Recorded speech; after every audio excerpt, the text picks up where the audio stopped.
네팔에 저는 12년째 살고 있고요. 장로회 통합 측 저희 교단 파송 선교사로 네팔에 지금 사역하고 있습니다. 네팔은 여러분들 많이 들어보셨죠? 그 전에 네팔이라는 나라는 잘 알려지지 않는 나라였어요. 주로 네팔 하면은 뭐 히말라야 8,884m 에베레스트가 있는 나라이기 때문에 네팔을 이해할 때 많은 분들이 트레킹 가고 또 히말라야 등정하는 그런 곳으로 좀 알려져 있었고, 두 번째로 네팔이 알려진 계기는 2015년 네팔 대지진 때 사건 때문에 알려졌습니다. 저도 그때 현장에 있었는데 7.8, 7.9, 7.9의 지진이 왔었는데요. 정말 지금도 아직도 트라우마가 있습니다. 다리가 한강 다리를 이렇게 지나다가 갑자기 교통체증 때문에 차가 멈추면 조금 흔들리는 느낌이 들면 온몸에 긴장을 하고 벌써 심장이 막 쪼여오는 그런 느낌이 듭니다. 엘리베이터 타다가 엘리베이터가 조금 흔들리기라도 하면은 그런 느낌이 저 안에 옵니다. 또 비행기를 타다가 이렇게 막 롤링이 심하고 좀 흔들림이 심하면 그때의 그 마음이 아직도 그런 느껴지는 트라우마도 가지고 있습니다. 지진 때 약 250만 채의 가옥이 파괴되고 그 다음에 한 10,000명 정도의 사람이 사망하는 그런 일이 벌어졌고요. 그래서 네팔이 전 세계적으로 알려졌죠.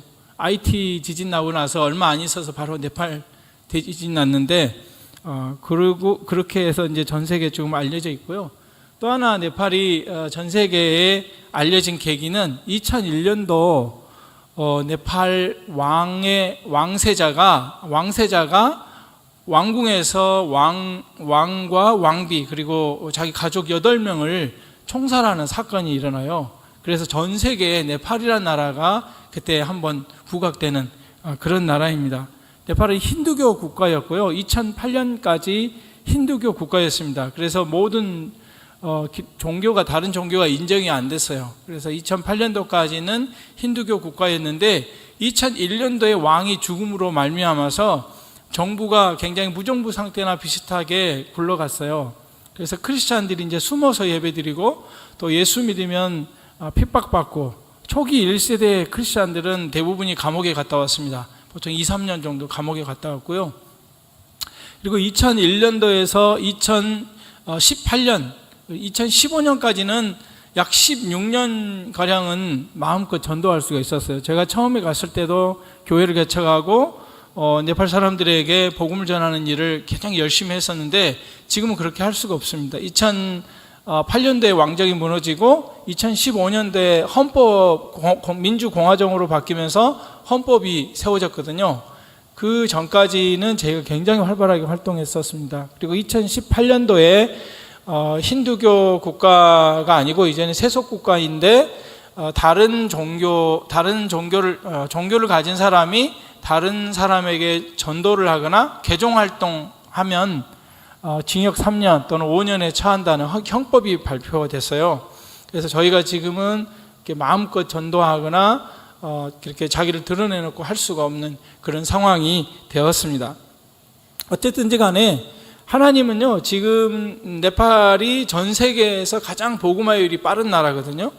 그래서 제가 2012년도까지만 해서 네팔 갔을 때 1%의 크리스천이 있었어요. 근데 지금은 3%가 공식적인 통계가 3% 정도 되고요. 그리고 어떤 사람은 5%까지 바라봅니다.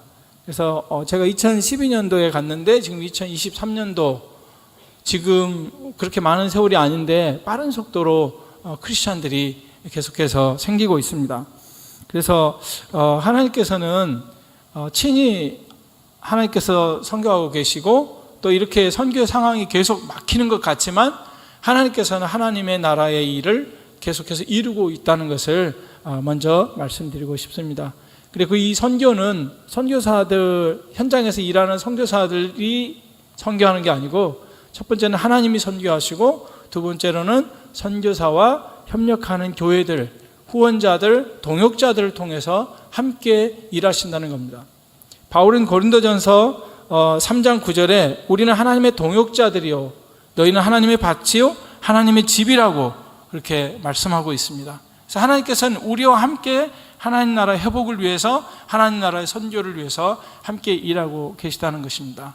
운정교회도 선교에 굉장히 비전을 가지고 열심히 하고 있다고 제가 들었는데 정말 하나님께서 가장 기뻐하시는 일이 선교라는 것을 기억하시고 모든 성도들이 합력해서 이 일에 더 매진했으면 좋겠습니다.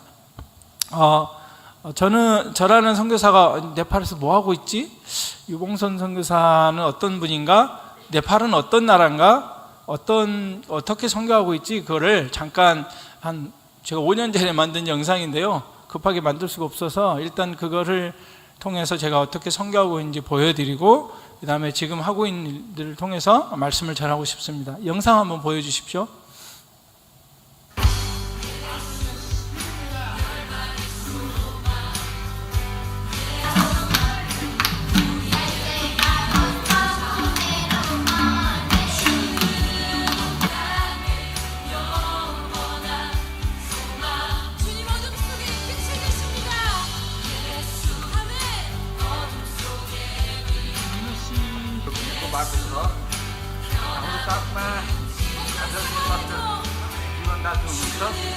उहाँलाई एकदमै डर लागिरहेको अवस्था हो किनभने बाटो एकदम कठिनाइ भएको कारणले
네, 잠깐 보여드렸는데 저는 네팔이 지금처럼 복음 전하는 게 어렵지 않았을 때, 막히지 않았을 때, 선교의 문이 닫히지 않았을 때 열심히 해야겠다 그래서 생각해서 히말라야 오지를 계속해서 다니면서 전도하고 또 교회를 개척하는 일에 집중했었고, 또 이제 주중에 제가 어떻게 사역을 했냐면 월요일부터 금요일 오전까지는 학교를 이제 비자를 써야 되니까 학생 비자를 하고, 금요일 날 오후 되면 차를 타고 5시간을 차를 타고 가요. 산악길을 타고 가서 다시 차를 세워놓고 1시간을 걸어서 그 마을에 이제 교회 개척하는 일을 7년 동안 했었습니다. 그리고 때마다 그 지역을 계속해서 산악 지역을 전도하고, 뭐 보통 2, 3일씩 걸어야 돼요. 가방 메고 사역자들과 함께 전도해서 교회 개척하는 일, 복음 전하는 일을 주로 했고, 주중에는 저희 신학교에서 신학생들에게 말씀 가르치는 일, 사역들을 해왔었습니다. 그 다음에 지금은 이제 그 산악 지역에 많이 세워진 그런 교회들을 돕는 일을 하고 있는데요. 그 교회들을 도우면서 연약한 교회들의 건축을 도와주는 일도 하고 있고, 그보다 더 중요한 것은 산골에 있는 그 목회자들이 대부분 평신도 목회자이세요. 저희처럼 뭐 신대원 학부 4년, 신대원 3년, 뭐 다시 공부 계속하고 그래서 목사가 되는 게 아니라 그냥 평신도였다가 어느 날 예수 믿어서 어느 목사님에게 설교권을 받고, 그리고 어느 시간이 지나서 이제 됐다 생각하면 목사 안수를 주는 그런 산골의 목사님들이 성경을 너무 모르고, 그리고 신학도 제대로 해본 적이 없는 그런 사역자들이 되게 많아요. 근데 이분들에게 성경 말씀을 가르치는 일을 하고 있습니다. 불러서 창세기부터 요한계시록까지 성경 전체를 같이 읽고 그것을 자세하게 설명해서 목회를 잘 감당할 수 있도록 목회 리더들을 양성하는 그런 일들을 하고 있습니다. 이제 파워포인트를 한번 보여주시겠습니까? 예, 네팔은 저 사진처럼 남북한의, 우리나라 남북한 3분의 2 정도의 면적입니다. 대한민국보다는 좀 더 커요. 근데 길쭉하게 생겨서 아래 지역은 그 평지지대고 중간 그 주황색으로 된 데는 이제 산악지역입니다. 보통 2-3,000m 정도 돼요. 저희가 살고 있는 카트만두는 1,450m 정도에서 살고 있고요. 그 다음에 그 위에 파란색하고 하얀색은 이제 눈 덮인 히말라야 산맥지대입니다. 네팔은 전 세계에 그 8,000m가 넘는 산이 여러 개가 있는데 그 중에 8개가 네팔에 있습니다. 예, 그 다음 넘겨주십시오. 그리고 저 중앙에 있는 빨간색으로 칠해진 저 고르카라는 지역에 제가 7년 동안 계속 사역을 했고요. 저기 보이는 산은 8,164m의 마나슬루라는 산입니다. 그곳에 이제 교회 개척하기로 마음을 먹고 지역에 들어가서 계속해서 교회를 개척했습니다. 교회 개척해서 한 성도의 헛간에서 예배를 드리다가 그 다음에 지진이 나서 다 무너지고 천막에서 지내다가 다시 이제 한국교회 후원으로 교회를 짓고 그래서 예배를 드리고 또 마을 사람들 복음 전하는 일을 계속 하고 있습니다. 그 다음 한번 넘겨주십시오. 예, 넘겨주세요. 넘겨주십시오. 계속. 예, 그리고 신학생들을 계속해서 가르치는 일을 하고 있어요. 제가 전공을 이제 신약학을 전공을 해서 성경을 가르치는 일을 계속 하고 있습니다. 가장 중요한 게 뭐냐면 목회자들이, 사역자들이 말씀을 잘 풀어내고 그 말씀을 잘 가르치고 말씀 안에서 견고하게 서는 일이 굉장히 중요하거든요. 그래서 학생들에게도 이렇게 말씀을 가르치고 또 언어를 열심히 공부해서 네팔어로 책을 써서 이렇게 가르치고 있습니다. 저희 학교가 영어로 가르치는 학교인데 제가 영어가 유창하게 안 돼서 네팔어라도 열심히 해보자. 현지어를 열심히 해야 선교를 잘하니까. 그래서 초기에 네팔에 갔을 때 하루에 11시간씩 네팔어를 공부했습니다. 2년 동안. 그래서 지금은 네팔어로 열심히 글도 쓰고 지금 책을 편찬해서 가르치고 있습니다. 그 다음 넘겨주십시오. 예, 그래서 이제 저희 제자들과 또 전도한 지역의 연약한 교회들을 돕는 일을 계속 했는데 저 첫 번째 두 사진은, 위에 있는 두 사진은 예수 믿는 사람이 딱 한 가정이 있을 때 저 마을에 들어갔는데요. 교회 예배당에 헌당 예배를 드릴 때 이렇게 많은 사람들이 왔어요. 그래서 제가 한 게 아니고 하나님께서 친히 일하고 계시고, 왜 그렇잖아요. 우리가 씨앗을 뿌리면 어떤 씨앗은 잘 자라는 씨앗이 있는가 하면 어떤 씨앗은 잘 안 자라거든요. 토양이 그만큼 예수를 잘 믿는 토양이에요.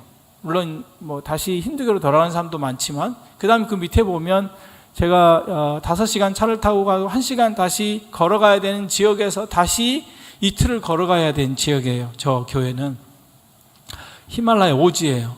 굉장히 오지고 천길 낭떠러지, 걸어가다가도 잘못 헛디디면 낭떠러지 떨어져 죽는 그런 곳입니다. 근데 그 안에도 산골에도 어떻게 사람들이 그렇게 많이 살고 있는지요. 그 사람들이 예수 잘 믿고 또 전도를 너무 잘해요. 한번 예수 믿으면 누가 핍박해도 계속해서 전도하더라고요. 그래서 저 마을도 제가 갔을 때, 아래 마을도, 아래 사진도 제가 갔을 때 한 70명 정도 있었는데 지금 한 300명 정도 돼요, 성도들이. 저기 7년 전에 전도하러 갔었는데 저거는 한 3년 전 사진인데 지금 한 300명이 넘는다고 그래요. 그 목사님은 신학을 한 번도 해보지 않으신 목사님이세요. 85세신데 목회를 얼마나 잘하시는지 몰라요. 성심을 다해서 하시면. 그 다음 넘겨주세요. 예, 그리고 이거는 이제 저희가 성경 통독 훈련 센터로 쓰고 있는 카트만두에 있는 개척한 교회인데요. 세와 교회입니다. 그래서 여기에도 예수 믿는 가정이 한 3가정 정도 있었는데 들어가서 전도하고 현지 사역자와 함께 협력해서 이 일을 하고 있습니다. 그 다음 넘겨주세요. 예, 그리고 이제 제 제자들이 이렇게 사방에 흩어져 있다 보니까 그들이 간 곳에 개척된 교회들, 그런 교회들을 이제 돌보고 있는데요. 저 위에 있는 사진은 제가 처음에 2016년도에 갔을 때 한 40명 정도가 모였어요. 근데 원래 지진 때 가정에서 예배를 드리다가 집이 무너져서 그 예배 드리는 중에 3살짜리 아이가 죽었다는 얘기를 듣고, 제가 여기도 이제 히말라 오지예요.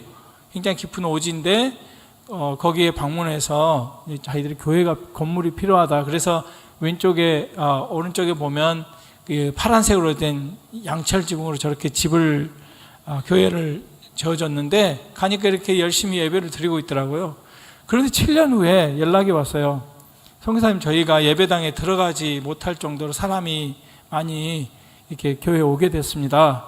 선교사님, 교회를 좀 도와줄 수 있겠습니까? 그런 얘기를 하길래 제가 원래 이제 교회 건물 짓는 일은 잘 안 하려고 하는 그런 생각을 가지고 있었는데 하나님께 감동을 주셔서 그럼 내가 알아보겠다 하고 이제 제 동기 목사님에게 이제 얘기를 해서 교회 건축 지원을 받았습니다. 그래서 건축 지원을 해서 저희가 같이 헌당 예배를 올해 2월달, 그러니까 1월 말에서 2월 초에 드렸는데요.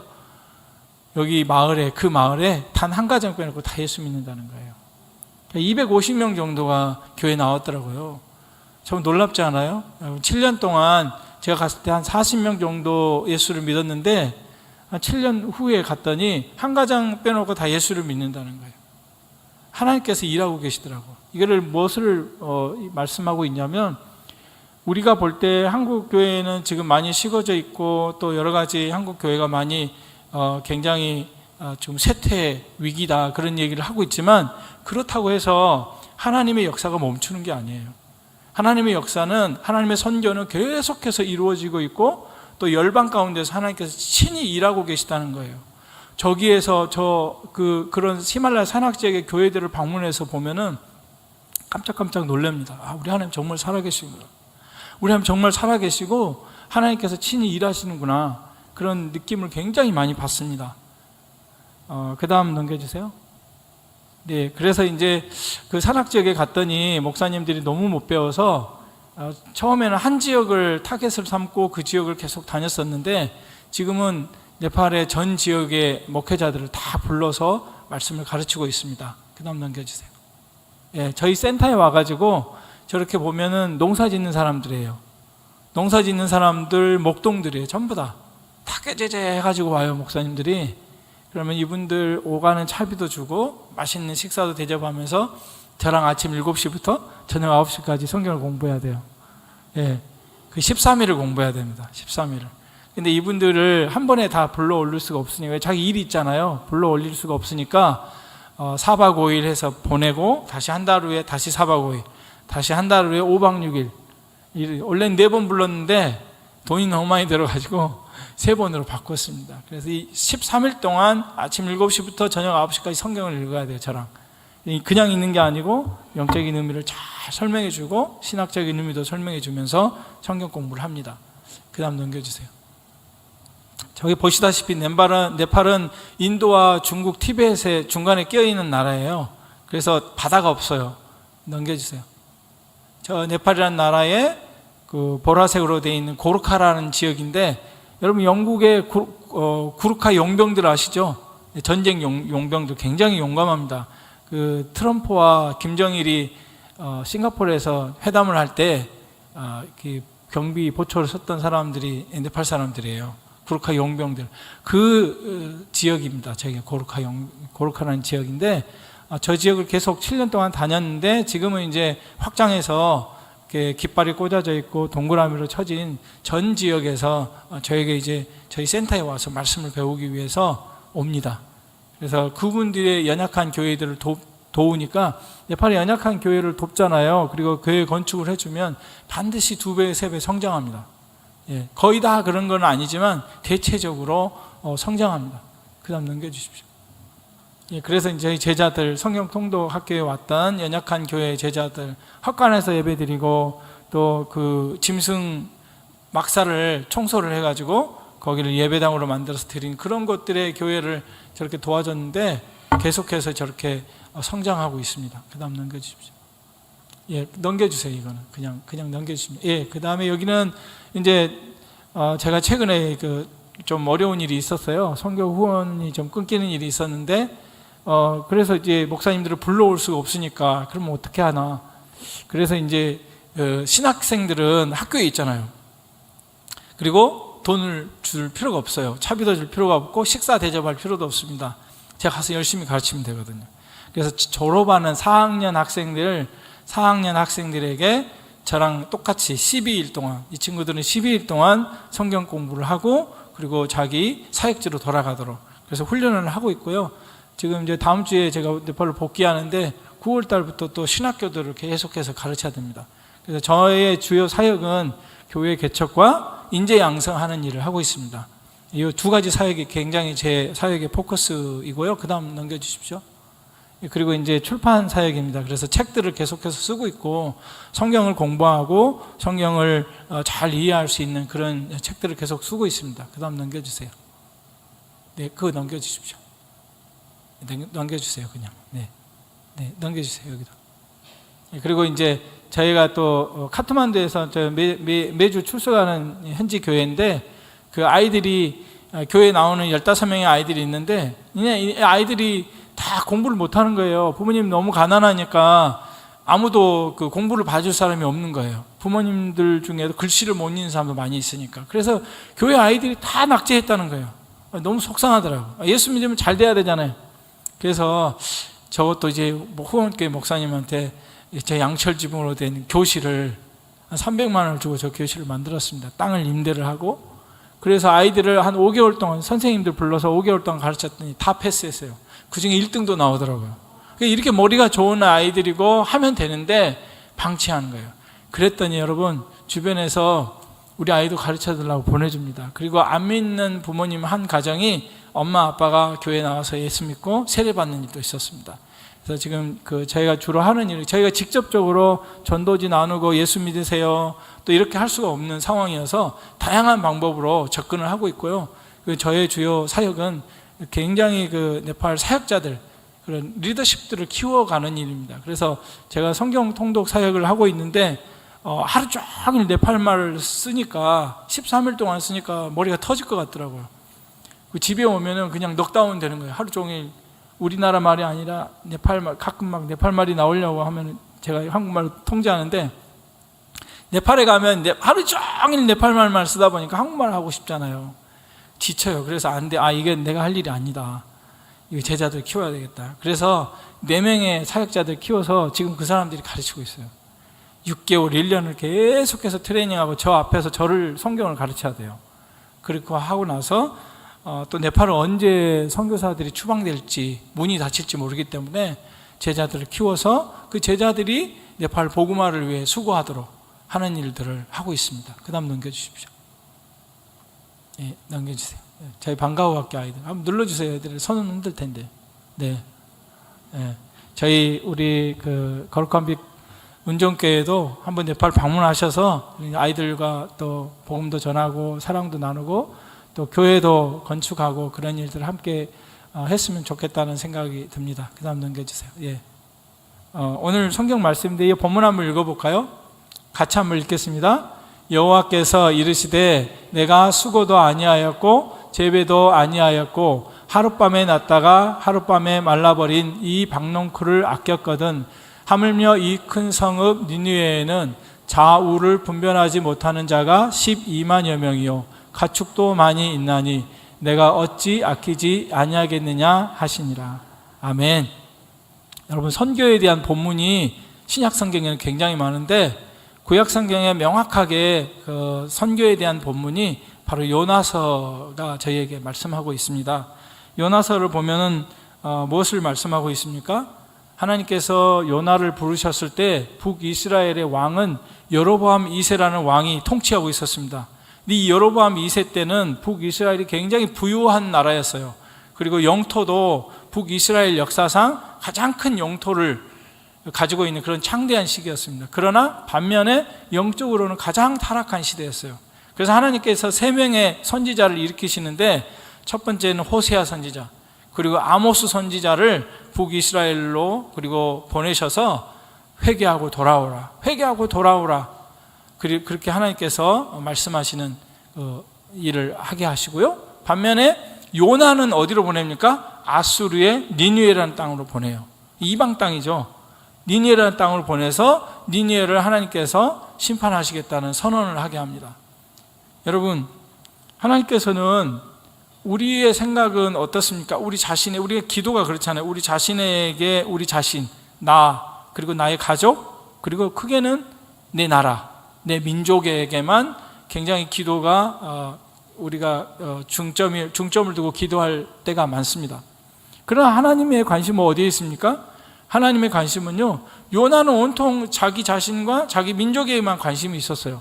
하나님의 관심은요, 우리가 생각하는 것 밖에도 관심을 가지고 이방 나라인 곧 멸망될 나라, 멸망 심판받아야 마땅할 나라인 이방 나라에도 하나님께서 관심을 가지고 계셨습니다. 하나님은요, 유대인에게만 관심을 가지고 계신 게 아니라 이방 나라에도 관심을 가지고 계시고, 대한민국이라는 나라만 관심을 가지고 계신 것이 아니라 전 열방에 하나님을 알지 못하는 어떤 나라든 하나님께서 관심을 가지고 계시다는 사실이에요. 하나님은 교회에만 관심을 가지고 성도에게만 관심을 가지고 계신 것이 아니라 하나님은 교회 밖에 하나님을 알지 못하는 수많은 사람들에게도 지대한 관심을 가지고 계시다는 사실입니다. 요나서 이 본문을 읽어볼 때 우리가 그것을 알 수 있어요. 요나가 어땠습니까? 요나 이야기 우리가 너무도 잘 알잖아요. 하나님께서 니느웨 심판을 선고하라고 요나를 부르셨는데 요나는 어디로 갔어요?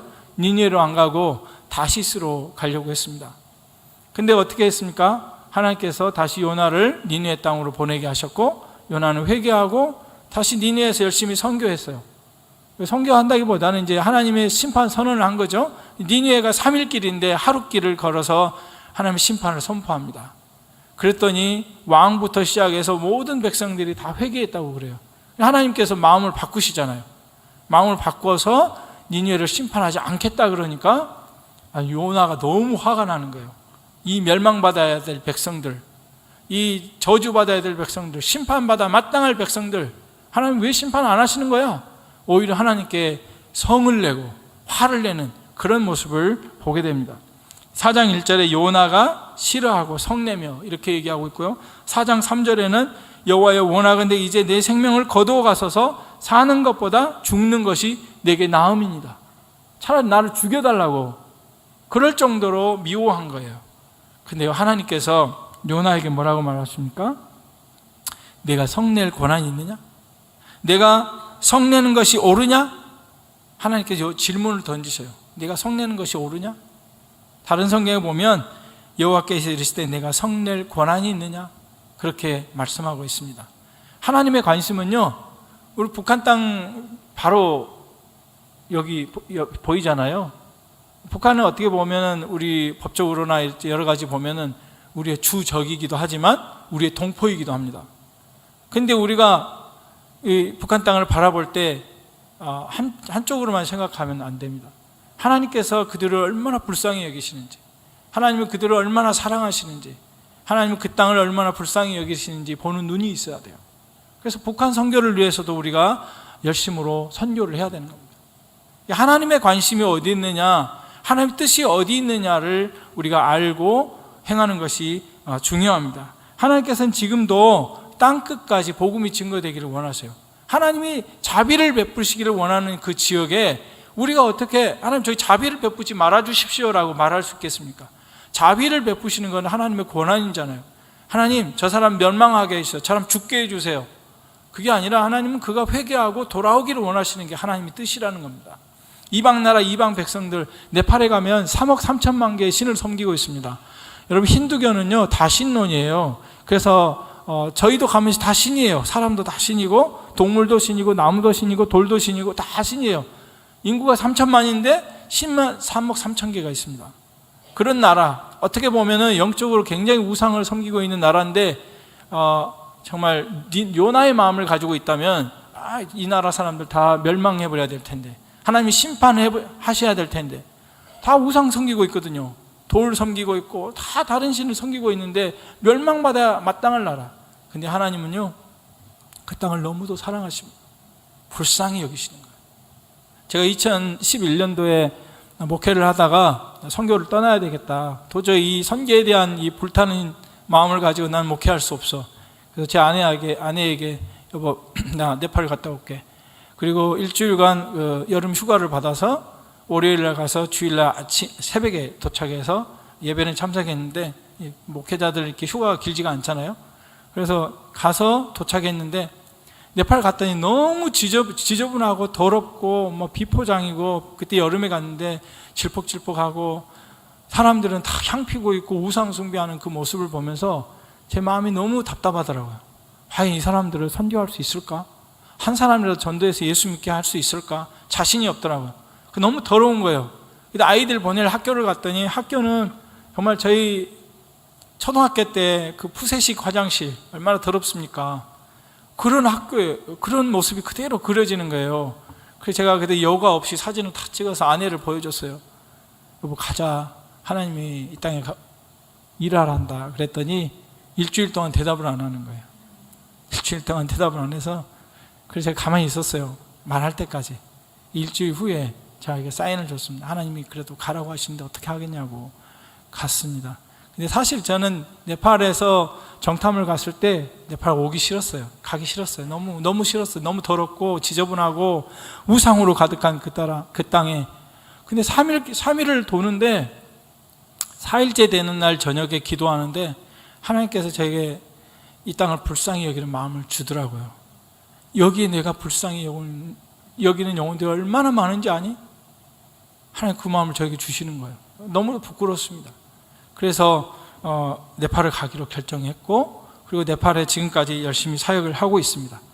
근데 오늘 그 얘기를 하려는 게 아니라, 사실은 제가 최근에 선교 12년 차가 되니까 이제 힘이 좀 빠지더라고요. 정말 열심히 달려왔다. 가르치고 전도하고 또 교회를 세우고 이런 일에 정말 매진해 왔는데 너무 힘이 없는 거예요. 그냥 이유 없이 힘이 빠지고 그냥 다 내려놓고 싶은 생각이 들고, 또 고국으로 돌아가고 싶은 생각이 막 밀려오더라고요. 네팔이라는 큰 땅에 있는데 갑자기 가택연금 당한 느낌이 제 안에 몰려왔습니다. 땅은 또 얼마 크잖아요. 근데 여기 갇혀 있다는 그런 느낌이 저에게 막 들려오면서 힘이 안 나더라고요. 근데 하나님이 말씀을 묵상하는 중에 이 말씀으로 저를 깨우쳤습니다. 니느웨를 향해서 요나는 심판받아 마땅한 땅이라고 생각했지만 하나님은 요나에게 뭐라고 하십니까? 이 성에는 좌우를 분별하지 못하는 자가 12만여 명이요, 가축도 많이 있나니 내가 어찌 아끼지 아니하겠느냐, 내가 어찌 아끼지 아니하겠느냐, 이 말이 제 가슴을 막 울리더라고요. 그리고 이제 하나님 앞에 기도하는데 기도 중에 하나님께서 저를 요빠 항구로 데려가시는 거예요. 제가 요빠 항구에 서 있는데 뭐 하고 있냐면 제가 하는 행동을 하나님께서 보여주시는 거예요. 티켓팅 카운터에서 니느웨로 가는 티켓이 아니라 다시스로 가려고 티켓팅을 하려고 머뭇거리고 있는 저를 보게 하시는 거예요. 저는요, 제가 요나라고 생각 한 번도 해본 적이 없어요. 주님, 제가 이 선교를 하겠습니다. 주님 어디든지 보내십시오. 제가 충성하겠습니다. 제가 가겠습니다. 주님 말씀하시면 제가 가겠습니다. 그리고 주님 말씀하신 대로 갔다고 생각했는데 선교지에서 요나가 돼버린 거예요. 요나처럼 굳어버린 내 마음, 식어진 내 마음, 하나님께서 다시 이 본문을 통해서 말씀하시는, 네가 요나야. 그리고 하나님께 회개했습니다. 하나님, 저 다시 열심히 하겠습니다. 지금 저에게 힘을 주십시오. 저에게 힘을 주십시오. 그리고 사명을 생각하게 됐어요. 내가 어찌 아끼지 아니하겠느냐. 하나님께서 불쌍히 여기시는 영혼, 주님의 마음을 품고 나아가야겠구나. 제 사명을 다시 일깨우게 됐습니다. 그래서 아침마다 일어나서 네팔 사람들의 지금까지 만난 사람들을 기억해내면서 기도하고 이 네팔 땅에 계속해서 복음이 증거되어야겠다, 그런 마음을 가지고 열심히 교회를 세우고 있고 또 사역자들을 키우는 일을 하고 있습니다. 여러분, 교회가, 한국 교회가 많이 쇠락했다고 하는데 선교도 많이 쇠락해 가고 있습니다. 선교지에요. 젊은 선교사들이 헌신을 안 해요. 30대 선교사님들 찾아볼 수가 없습니다. 요즘 안 와요. 신학교도 미달이 된다고 그러잖아요. 그래서 하나님 다시 회복해 주십시오. 신학교들이 가득 차고, 저희 신학교 들어갈 때만 해도 뭐 몇 대에 몇이었는지 잘 기억도 안 나는데 들어가려고 막 발버둥 쳤던 것 같아요. 저도 장로의 신학대에 재수해서 들어갔는데 장로교 신학대에 들어가려면 엄청 공부 열심히 해야 됐어요. 지금은 뭐 그 정도는 아닌 것 같아요. 미달 안 됐습니다. 그렇게도 목사님들이 박수 친다는 거예요. 얼마나 안타까운 사실이에요. 목회자로 헌신하고 싶어 하지 않고 선교사로 헌신하고 싶지 않는 그런 모습이 되어버린 거예요. 다시 한국 교회는 정신을 차려야 됩니다. 하나님께서 우리에게 주신 사명이 무엇입니까? 바로 증인 공동체로서 교회를 주셨잖아요. 교회 오면 우리가 두 가지, 여러 가지 그게 있지만, 첫 번째 가장 중요한 게 하나님께 예배하는 거, 하나님의 영광을 돌리는 거고, 또 하나는 증인으로 나가는 거예요. 초대교회 성도들이 어땠습니까? 모이면 기도하고 흩어지면 전도하고, 그 모습을 우리가 다시 회복해야 된다는 거죠. 교회의 사명을 다시 우리가 일깨우고 또 전도와 선교에 우리가 더 힘써야 할 줄로 믿습니다. 여러분, 우리 요나, 혹시 요나 아니세요, 여러분? 요나, 저 사람 전도해. 그랬더니 저 사람 안 돼요, 하나님. 아니야, 저 사람 내가 불쌍히 여기고 있거든. 너 아니? 저 사람 얼마나 불쌍한지 내가 너무 사랑해. 근데 너 전도 한번 해줬으면 좋겠는데. 아니요, 주님, 저 말도 못하고 저 가기 싫어요. 선교도 마찬가지. 제가 그랬거든요. 저 목회하고 싶었어요, 한국에서. 아내는 저를 이제 목회를 하기를 원했는데, 근데 하나님 제 마음에 선교의 열정을 불어주셔서 선교만 하면 막 가슴이 뛰는 거예요. 그런데 이제 12년 하다 보니까 이제 많이 식었는데 다시 정신을 차리게 됐습니다. 그래서 하나님께서, 하나님 이번에 한국에 나가면 제가 어떤 말씀을 증거해야 될까요? 하나님께서 제게 마음을 주시기를 선교 동원을 하라. 그래서 제가 이 말씀을 선택하게 됐습니다. 우리 거룩한 빛 운정교회도 목사님 아까 좀 전에도 설교할 때 마지막에 말씀하셨지만, 하나님이요 선교할 때 가장 기뻐하십니다. 첫 번째 예배할 때 가장 기뻐하시고, 그 예배하는 하나님의 백성들이 선교하는 일에 가장 기뻐하셔요. 아까도 얘기했지만 한국교회는 쇠락해 나간 것 같지만, 저 네팔 오지, 히말라야 그 깊은 오지에는 계속해서 부흥의 역사가 일어나고 있습니다. 네팔 히말라야 오지뿐만 아니라 정글에, 남쪽의 정글에 얼마나 더운지 몰라요.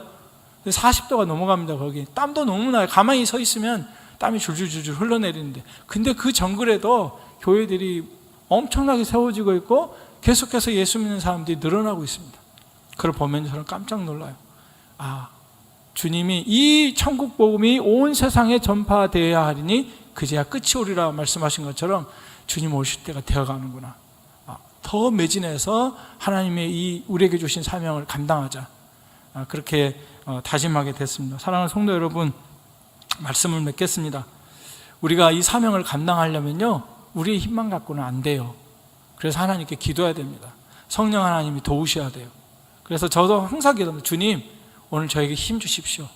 이 일을 감당할 수 있는, 이 사명을 감당할 수 있는 힘을 주십시오. 삼손처럼 기도해요. 삼손이 타락해가지고 마지막에 두 눈 뽑히고 블레셋 사람들 앞에서 맷돌을 굴릴 때 하나님께 요구했던 거 뭐예요? 마지막에 그렇게 기도하죠. 하나님 앞에 주 여호와여 구하옵나니 나를 생각하옵소서. 하나님이여 구하옵나니 이번만 나를 강하게 하사. 그렇게 고백을 해요. 그래서 하나님 힘 주셔서 자기가 살았을 때 죽인 자보다 마지막에 죽인 자들, 하나님께 힘 주셔서 죽인 자들이 3,000명이 넘어요. 이런 블레셋의 고위 관료들, 왕들 다 많은 사람들이 죽게 됩니다. 하나님 힘 주셔야 됩니다. 그럼 선교도 교회의 일도 하나님 힘 주셔야 감당할 수 있어요. 그래서 아침마다 하나님 오늘 또 이 사명 잘 감당할 수 힘 주십시오라고 기도하고 있습니다. 우리 거룩한 빛 운정교회도 정말 성령으로 충만하고 또 기도로 충만한 교회가 되시고 또 선교에 열심히 선교하는 일을 감당하셔서 하나님께 칭찬받는 그런 교회가 되시기를 주님의 이름으로 축복합니다.